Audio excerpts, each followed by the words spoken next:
Kita beralih ke sorotan lainnya, Saudara. Keluarga almarhum Dini Sera mendatangi Komisi Yudisial demi mencari keadilan atas vonis bebas hakim terhadap Ronald Tanur dalam kasus penganiayaan yang menewaskan Dini. Ditemani oleh kuasa hukum, keluarga Dini Sera ini menilai ada kejanggalan dalam vonis bebas hakim terhadap Ronald Tanur. Sebab jika melihat bukti CCTV dan hasil otopsi menunjukkan Dini Sera meninggal dunia karena adanya tindak kekerasan. Diduga Dini menjadi korban penganiayaan yang dilakukan Ronald Tanur, anak mantan anggota DPR RI, fraksi PKB. Boleh majuan lagi. Harapan bahwa biar yang namanya hukum ditegakkan lagi yang seadil-adilnya. Nggak masuk di akal buat bapak ini. Orang bodoh bapak juga ya. Apalagi orang-orang pintar ya. Walaupun orang bodoh juga nggak masuk di akal tuh. 12 tahun bebas, sekarang vonis bebas. Ada apa-apaan tuh hakim begitu? Pak Ujang pernah diancam nggak Pak Ujang sama keluarga? Ada yang deketin? Enggak ada. Ada yang Enggak deketin? ada. Obrolan sebelumnya nggak? Enggak. Pernah kita diminta damai, tapi dengan syarat kita harus membuat sebuah laporan perdamaian, mencabut perkara dan menganggap ini sebagai kecelakaan. Sehingga pada saat itu saya sudah membuat sebuah video yang menyatakan bahwasanya kita menolak bentuk perdamaian seperti itu. Karena itu sangat tidak bermoral dan sangat tidak memanusiakan manusia. Karena apa? Dia sebagai keluarga seorang pejabat seharusnya memiliki hati nurani. Menyampaikan permohonan maaf itu secara tulus dengan tanpa syarat-syarat seperti itu. Kapan tepatnya itu? Itu pada saat pemeriksaan perkara ini masih di tingkat di penyidikan di Polrestabes Surabaya. Menurut rencana dari Komisi Yudisial, keluarga Dini Sera akan datang ke Komisi 3 DPR RI. Komisi 3 DPR akan menggelar rapat dengar pendapat umum dengan keluarga dan kuasa hukum almarhumah Dini Sera. Sebelumnya, DPR mengaku prihatin dengan vonis bebas yang dijatuhkan oleh hakim terhadap Ronald Tanur. Informasi terkini kita segera bergabung dengan jurnalis Kompas TV Gracia Adur di gedung DPR MPR RI Jakarta. Selamat siang Gracia, ini pukul berapa rapat dengar pendapat dengan pihak keluarga Dini akan dimulai siang ini, Gracia? Pukul 1 siang waktu Indonesia Barat di ruang Komisi 3 Gedung Nusantara 1 DPR RI Jakarta. Saudara, tadi disampaikan oleh Wakil Ketua Komisi 3 DPR RI Habibur Rahman bahwa pihak keluarga ini mengkonfirmasi hadir dalam agenda rapat dengar pendapat ini. Saudara, tadi disampaikan pula bahwa pihak Komisi 3 DPR RI ini tidak hanya mendatangkan pihak keluarga dari korban almarhum Dini Sera, tetapi juga mendatangkan ahli hukum pidana. Tujuannya untuk melihat seperti apa perspektif ataupun pandangan dari ahli hukum pidana terkait kasus penganiayaan yang dilakukan oleh terdakwa Ronald Tanur ini, saudara. Nah, yang menjadi pertanyaan besar di sini adalah apa alasannya, mengapa pihak Komisi 3 DPR RI ini melakukan agenda rapat dengar pendapat dari pihak keluarga almarhum Dini Sera, karena tadi disampaikan oleh Wakil Ketua Komisi 3 DPR RI Habibur Rahman ada kejanggalan dari kasus ini. Letak kejanggalannya ada di sebelah mana? Tadi disampaikan oleh Habibur Rahman apa yang dilakukan oleh terdakwa Ronald Tanur ini ada buktinya dari CCTV, kemudian video yang beredar di media sosial bahwa terlihat adanya unsur kesengajaan. Tapi mengapa hal ini divonis bebas oleh Majelis Hakim Pengadilan Negeri Surabaya, yaitu Erin Tuah Damanik, sehingga dari Komisi 3 DPR RI ini mendesak untuk pihak keluarga segera melakukan kasasi terkait kasus ini agar kasus ini bisa terang benderang. Nah, untuk lebih lengkapnya, Yan Rahman dan juga saudara, mari kita simak pernyataan dari Wakil Ketua Komisi 3 DPR RI Habibur Rahman. Melihat ini sangat-sangat janggal karena kami amat sangat prihatin dengan putusan seperti ini.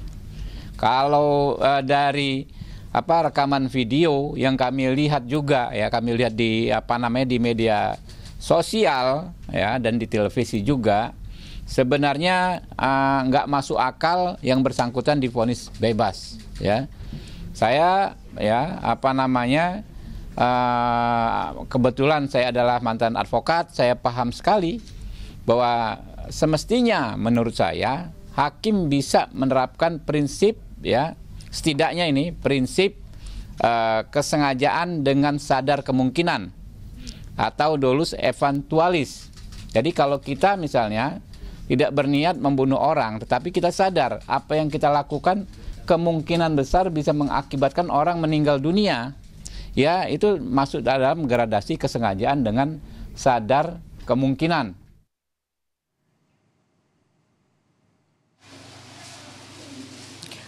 Nah, saudara, kasus ini tentu mencuri perhatian publik, saudara. Bahkan sampai anggota DPR RI, Rieke Diah Pitaloka, ini sampai membuat petisi dengan judul Justice for Dini Sera, saudara, karena menilai kasus ini terlihat ada kejanggalan dari apa yang sudah diputuskan oleh Majelis Hakim Pengadilan Negeri Surabaya, saudara. Nah, kalau kita mengulas sedikit ke belakang, bahwa sebelumnya Jaksa Penuntut Umum ini memberikan tuntutan kepada Ronald Tanur dengan pasal berlapis. Di antaranya adalah pasal 338 KUHP pembunuhan, kemudian pasal 351 ayat 1 dan 3, pasal 259 dengan ancaman hukuman 12 tahun penjara. Tetapi ketiga Majelis Hakim Pengadilan Negeri Surabaya, salah satunya ketua Majelis Hakimnya adalah Erin Tuadamanik, ini memutuskan memvonis bebas Ronald Tanur ini, saudara, dengan dua pertimbangan. Pertimbangan yang pertama adalah hakim menyimpulkan bahwa keterangan dari sejumlah saksi ini tidak menunjukkan tidak ada yang melihat bahwa Dini Sera ini meninggal dunia. Itu yang pertama. Kemudian alasan kedua pertimbangannya bahwa Dini Sera ini meninggal bukan karena penganiayaan, tetapi adanya alkohol, kandungan alkohol di dalam tubuh korban sendiri, saudara. Nah, berkaitan soal kasus ini, maka Komisi 3 DPR RI berkomitmen akan membantu pihak keluarga agar kasus ini bisa diadili secara seadil-adilnya, saudara. Yan Rahman. Ada kejanggalan dalam vonis bebas Ronald Tanur ini menjadi perhatian oleh pihak DPR. Lalu kemudian poin lain apa saja yang menjadi perhatian khusus DPR dalam pembahasannya nanti, Gracia? Poin-poinnya tentu dari pihak keluarga adalah meminta bantuan kepada pihak Komisi 3 DPR RI untuk segera mengadili kasus ini terang benderang, saudara, agar terlihat jelas seperti apa kasus ini sebelumnya, saudara. Dan keluarga korban ini tentu sangat kecewa dengan keputusan dari Majelis Hakim Pengadilan Negeri Surabaya, saudara, sehingga ada sejumlah upaya hukum yang dilakukan oleh pihak keluarga. Nah, Biro Bantuan Hukum Damar Indonesia yang selama ini mendampingi pihak keluarga dari almarhum Dini Sera ini melakukan sejumlah upaya hukum, salah satunya adalah sudah melaporkan Majelis Hakim Pengadilan Negeri Surabaya ke Komisi Yudisial dan Badan Pengawas Hakim Mahkamah Agung. Nah, sebelum pihak keluarga ini nanti datang ke Komisi 3 DPR RI pukul 1 siang tadi. Sebelumnya pihak keluarga ini sudah mendatangi Komisi Yudisial sekitar pukul 10 pagi waktu Indonesia Barat untuk menyampaikan laporan terhadap ketiga majelis hakim ini, saudara. Dan informasinya laporan ini sudah diterima oleh Komisi Yudisial. Selanjutnya dari Komisi Yudisial ini akan membentuk tim investigasi khusus untuk menuntaskan kasus ini, saudara. Kemudian tidak hanya itu, dari pihak keluarga ini juga sudah segera melaporkan hal ini ke Komisi Pemberantasan Korupsi atau KPK karena dicurigai ada sesuatu yang memicu hakim ini menggunakan indikasi penyalahgunaan wewenang dan juga penyuapan, saudara. Dan yang terakhir adalah melakukan kasasi, saudara. Jadi kita akan tunggu bersama ke depannya akan seperti apa, karena dari pihak keluarga sendiri ini mendesak ke Komisi Yudisial, kemudian Mahkamah Agung, juga KPK untuk segera melakukan pemeriksaan, investigasi, serta penindakan terhadap ketiga majelis hakim ini.